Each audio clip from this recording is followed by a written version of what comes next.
Bonjour à tous, ravi de vous retrouver. Cette semaine, NRTV fait sa culture vous propose une émission qui a du nez. Avec nous sur ce plateau, deux invités pour nous parler de la Biennale de la céramique, Vincent Libert et François Braque. Bienvenue à vous deux, messieurs. Bonjour. Bonjour. On ira également du côté du Rosé Concert Hall pour découvrir le mythe de Cyrano de Bergerac. Avant ça, rencontre avec Zep. Le père de Titeuf n'a pas fini de nous surprendre avec son nouveau récit, Un bruit étrange et beau.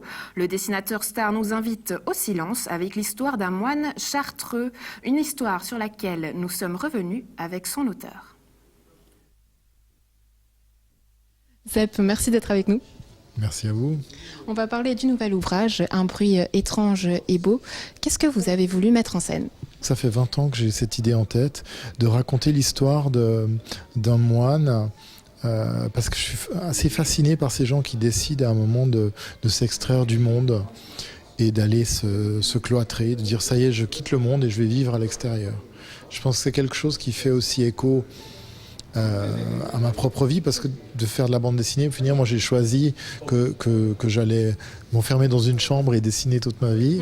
C'est aussi une manière d'être un peu en dehors. Donc c'est un livre qui pose aussi des questions sur où est-ce qu'on est dans le monde, est-ce qu'on est dedans, est-ce qu'on est en dehors, de quelle manière on s'engage ou on ne s'engage pas. Et j'avais envie de faire un dialogue comme ça, plus qu'un dialogue religieux, mais un dialogue autour de être présent ou être absent à la marche du monde. C'est un processus que je trouvais aussi intéressant au niveau du processus d'écriture, parce que finalement vous dites quelque chose, hein, vous faites du bruit, mais en même temps vous faites ça dans le silence, j'imagine. Oui, dessiner le silence, en plus, c'est assez... c'est pas si évident, parce qu'évidemment, un album, il est toujours en silence. Hein, c'est pas comme un film où il y a une bande sonore. Mais la couleur, le dessin, ce qu'on y met, amène beaucoup de bruit.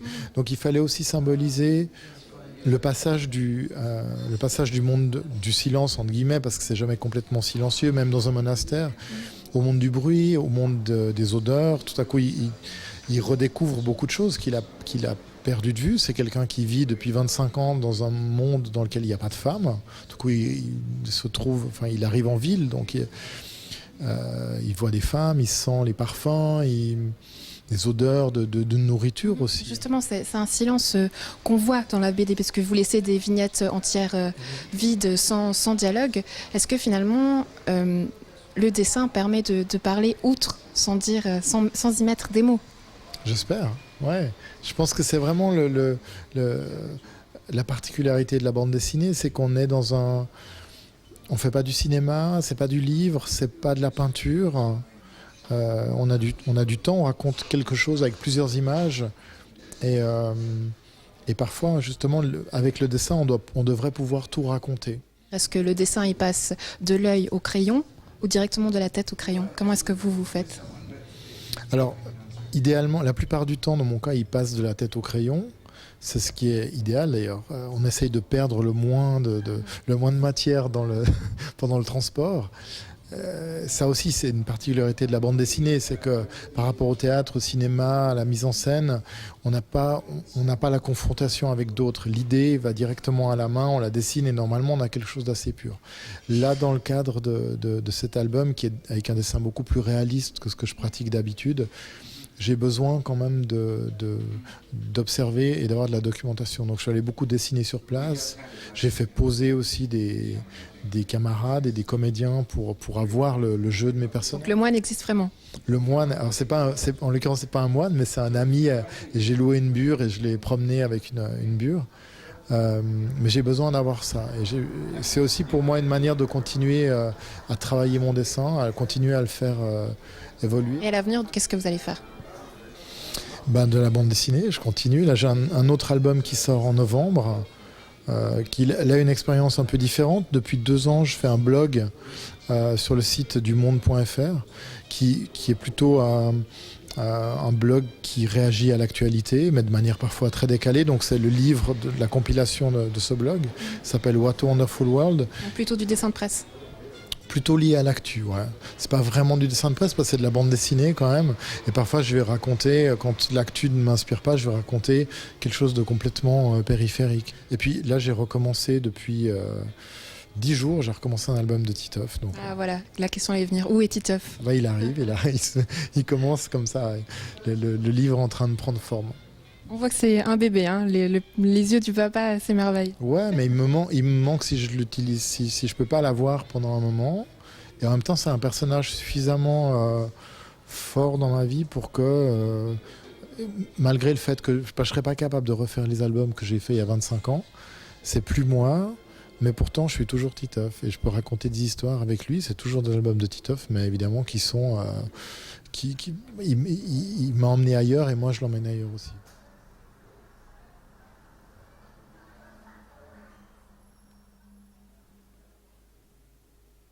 La deuxième édition de la Biennale de la céramique à Saint-Cergue débute ce samedi 8 octobre. Des artistes internationalement reconnus viendront exposer leur œuvre jusqu'au 23.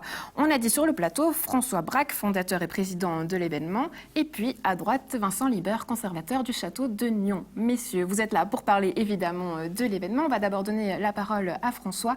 Quelle est la particularité de cette deuxième édition ? Alors, cette deuxième édition a peut-être pour particularité qu'elle s'inscrit, je dirais, dans la continuité de la première, si je peux dire ça comme ça. C'est-à-dire que notre objectif est, dans le fond, de réunir en un même lieu des céramistes de provenance diverses, au plan international, comme vous l'avez dit, qui bénéficient d'une certaine réputation, de telle manière, finalement, à apporter au public un regard différent, peut-être, sur ce que peut être la céramique. C'est vrai qu'on a souvent tendance à entendre dans le public le mot céramique évoquer la vaisselle. Or, dans le fond, la vaisselle est utile, personne ne le niera, clairement. Mais notre objectif est alors tout différent et finalement de montrer de la céramique d'art et de montrer dans le fond ce que l'on peut réaliser avec ce matériau de choses différentes. Ce qui est particulièrement, disons, prégnant dans la céramique, c'est cette capacité, je dirais, du matériau à se prêter dans le fond à des expressions qui sont extrêmement diverses et qui varient et qui sont en fait le résultat de chaque artiste, en fait, de chaque cheminement et de chaque pensée que peut exprimer chaque artiste au travers de ses travaux avec ce matériau. Et c'est vrai qu'on a affaire à un matériau qui, a priori, est insignifiant, je veux dire, de la terre dans le fond. C'est un matériel que je dirais qui est assez inerte. L'argile ne parle pas. Donc, comment est-ce qu'on fait pour faire parler justement quelque chose d'inerte ? Alors, c'est là qu'intervient la magie de la céramique, effectivement. C'est cette capacité, dans le fond, qu'ont les céramistes à partir d'un matériau inerte. Alors, on parle de la terre, mais il y a évidemment les émaux qui sont de la poussière, qui sont de la terre aussi. Et d'arriver, dans le fond, au travers de leur intelligence plastique, de leur perception créatrice, à donner naissance, dans le fond, à des objets au travers desquels ils s'expriment et qui sont finalement les travaux que nous souhaitons montrer dans le cadre de cette Biennale de la céramique. Et vous mettez cette année en avant des jeunes. Vous promouvez la jeune céramique, mais ça veut dire quoi, jeune céramique ? Alors, la jeune céramique, en fait, c'est la chose suivante. On nous a pas fait le reproche, mais on nous a dit que passablement des céramistes que nous exposions, dans le fond, étaient des gens d'un certain âge. Ma réponse était de dire que, dans le fond, c'est vrai que l'âge permet l'expression de la liberté. D'une certaine manière, j'entends, permet justement d'oublier finalement ce qu'on a appris pour se laisser aller finalement dans l'expression du matériau. À côté de ça, la céramiste reste quand même un métier qui s'apprend, malgré tout. J'entends, avant de se libérer, dans le fond, il faut avoir les outils qui permettent d'arriver à en faire quelque chose. Et nous avons décidé, en fait, lors d'une discussion avec Lynn Friedman, voilà quelques années, de présenter dans le cadre de la Biennale de la céramique les lauréats des 3 écoles suisses de céramique qui sont à Berne, à Vevey et à Genève, qui organisent alors à l'interne un concours visant à récompenser finalement les meilleurs éléments, je dirais, des dernières volées.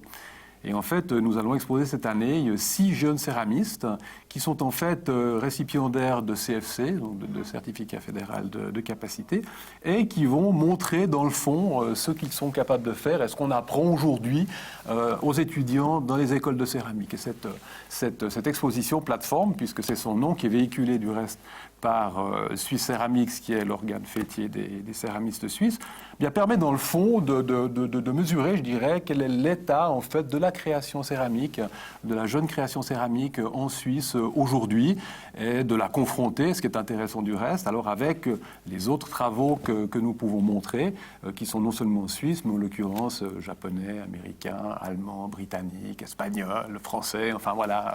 Le monde entier. Donc la céramique rassemble tout ça. Alors la céramique est rassembleuse, sans aucun doute, et on trouve, et c'est amusant parce que dans le monde des céramistes du reste, il y a comme ça une fraternité, je dirais, entre les céramistes, au-delà de la langue, hein, comme si dans le fond, ces gens se parlaient finalement d'une manière différente. Ouais. Et on le voit d'ailleurs que ça rassemble puisque le château de Nyon est là.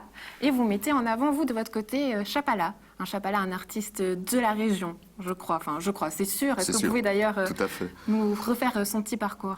Alors peut-être aussi pourquoi nous exposons des œuvres d'Édouard Chapala au château pendant la durée de la Biennale de Saint-Sergue. Eh bien c'est parce que justement François Braque m'a demandé, c'était au mois de mai que nous nous sommes vus je crois, m'a parlé de sa deuxième édition et m'a dit comment est-ce qu'on pourrait associer le château avec cela. Et en fait, Édouard Chapala, un céramiste né en 1921, qui a vécu, je crois, depuis 1956 à Duillé, venait de décéder au début de l'année. Et j'étais déjà en contact avec l'un de ses trois fils, Monsieur Claude Chapala et sa femme, et nous avions déjà parlé d'une éventuelle exposition. Et c'est à ce moment-là où je me suis dit, voilà, c'est l'occasion rêvée de faire un hommage à Édouard Chapala. Donc, grand céramiste, je pourrais vous en parler un peu brièvement après, mais aussi très important dans l'histoire du château de Nyon, puisque vous le savez, les collections présentent beaucoup de porcelaine de Nyon, donc la porcelaine qui a été créée à Nyon même, il y a toujours la rue de la porcelaine, entre 1781 et 1813. On a arrêté de produire de la porcelaine parce que c'était extrêmement coûteux, qu'il n'y avait plus de débouchés. Il y avait la Révolution française qui était passée par là, il y avait Napoléon et les blocus. Bref, et il n'y avait surtout pas en Suisse, comme il y avait en France, un gouvernement chassait l'autre. Je veux dire, le roi était décapité, mais après, il y avait un empereur qui faisait vivre les manufactures en commandant, en faisant d'importantes commandes qu'on offrait en présent. Et donc, il y avait toute une population fortunée qui pouvait suivre. En Suisse, la manufacture de porcelaine de Nyon, elle était soutenue par des notables locaux, mais qui n'avaient pas du tout la surface financière, comme on dit, pour pouvoir soutenir ça à long terme. Donc, on est passé à quelque chose de plus simple et moins coûteux, qui était de la faïence. Et ça a duré jusqu'en 1979. Donc, c'est très long, l'histoire à Nyon. 1979, la fameuse poterie. Et là aussi, économie voulant, ça a dû fermer. Et Édouard Chapala, céramiste, donc habitant d'Huillé, a décidé avec quelques autres personnes de continuer l'histoire céramique à Nyon en créant les triennales de la porcelaine. Et c'est un petit peu d'ailleurs ce que François fait maintenant avec les biennales de Saint-Sergue. Là, à Nyon, c'était uniquement de la porcelaine, mais c'était tous les 3 ans une exposition qui réunissait une vingtaine d'artistes. Là, c'est assez concentré, puisque 20 pièces sont montrées. Et puis, on voit assez bien, ça touche à lui, parce qu'il a une manière particulière de travailler, c'est-à-dire qu'il laisse vivre justement ces céramiques et elles vont changer de couleur lorsqu'on les met dans le four. C'est ce que vous avez expliqué. Tout à fait. Alors, si vous voulez, à la suite de ces manufactures qui ont fermé, Édouard Chapala, mais ça peut aussi être Philippe Lambercy, d'autres céramistes, souvent dans les années 60, ont rouvert chez eux un atelier où ils se sont mis à travailler de manière, disons, vraiment presque comme des ermites. Et si on parle du cas d'Édouard Chapala, il a vraiment travaillé sur les émaux. Donc il y a ces émaux qui sont sur du grès, donc une terre particulièrement dure à la cuisson, vers 1200 degrés. Et lui, il a construit des fours. Chez lui, il avait 3 fours en bas dans son sous-sol.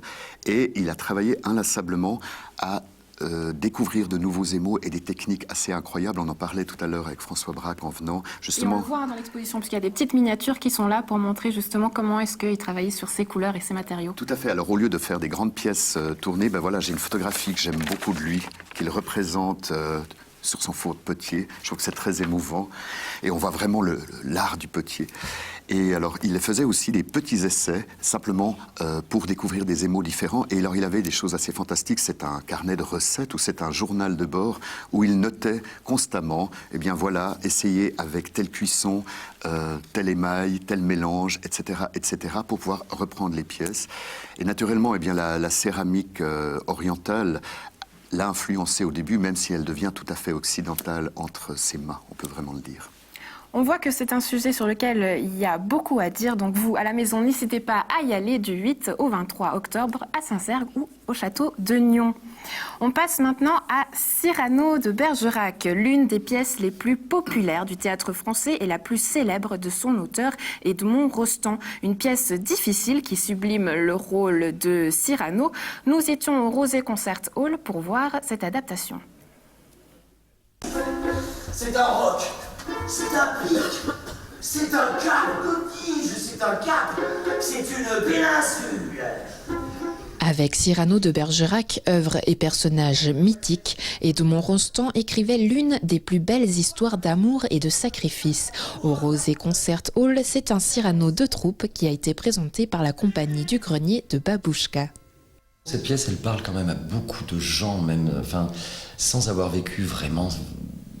Il y a un côté épique, une dimension épique qui est magistrale, mais je crois que toutes les sensations, les émotions, l'histoire d'amour, les contrariés, je crois que c'est quelque chose qu'on a tous vécu de toute façon. Donc ça nous parle, ça parle au public, mais ça parle aussi au premier intéressé, c'est-à-dire le comédien qui joue le rôle. Moi, c'était un de mes rêves, justement, depuis que j'étais petite fille. Et c'est vrai que c'est une pièce qui est tellement belle. En fait, je vous avouerai que même à la lecture, quand j'apprenais mon texte toute seule, parce que avant de commencer à répéter, il faut qu'on fasse un travail en amont, parce qu'il y a beaucoup de vers à apprendre. Et c'est tellement beau que même en faisant cet apprentissage, juste voilà, de la mémoire, je me mettais à pleurer toute seule dans mon lit. Christian, je voudrais vous parler. Parce qu'à voix basse. Non, vous parlez trop mal. Allez-vous-en. De grâce, m'accuser, juste Dieu. De n'aimer plus. Quand j'aime plus. Sur scène, le metteur en scène Philippe Daguerre a rassemblé 11 artistes, des capes, des épées et de la musique. Chaque élément s'accordait à rendre toute la saveur de ce texte du répertoire français. Un texte joué vite et teinté d'émotion grâce à la présence du violoniste. Vêtu de noir, surgi de l'ombre, le virtuose a joué de son arche comme Cyrano jouait de son épée. Tout au long de la pièce, les cordes ont vibré au rythme des émotions de Cyrano. La musique est un personnage. Et dans ce concept-là, il y a quelque chose d'assez magique dans le concept et dans cet accompagnement. Parce que c'est jamais illustratif, c'est jamais du surlignage. C'est vraiment c'est comme un dialogue intérieur qui circule, qui fait partir les mots. Et des mots, il y en a, puisque sur les quelques 2600 vers qui composent la pièce, plus de la moitié sont prononcés par Cyrano. Je suis vraiment tout le temps sur scène, en fait, quasiment du début à la fin, quoi. Et voilà, c'est du sport. Il faut se préparer physiquement, vraiment très très fort pour un rôle comme ça. Les répliques s'enchaînent globalement très vite. On n'a pas le temps de respirer. Il n'y a pas ce qu'on va dire j'entends ce que tu m'as dit, je réponds. Tout ça, Jean-Philippe, il n'aime pas le théâtre psychologique. Donc c'est vrai qu'il y a un certain rythme et qu'en fait ça avance jusqu'au bout. Lors de la dernière scène, le rideau tombait sur le fameux mot prononcé par Cyrano. Mon panache, un mot qui a parfaitement résumé la délicatesse et l'intelligence du spectacle. Bref, un Cyrano qui méritait une péninsule de succès. On termine avec l'agenda culturel. Ce week-end, du 8 au 9 octobre, profitez pour aller jusqu'au Casino Théâtre de Rolles pour voir Expiridate. Baba Fish présente un spectacle singulier mêlant théâtre et acrobatie. Le 9 octobre, ouvrez vos oreilles avec l'Orchestre de Chambre de Genève au Théâtre de Grandchamp. Et puis, n'oubliez pas la Côte Flûte Festival qui débute ce jeudi 6 octobre jusqu'au 9 dans la région de Gland et de Nyon. Enfin, quant à moi, je me réjouis de vous retrouver dès la semaine prochaine pour de nouvelles aventures culturelles. D'ici là, portez-vous bien.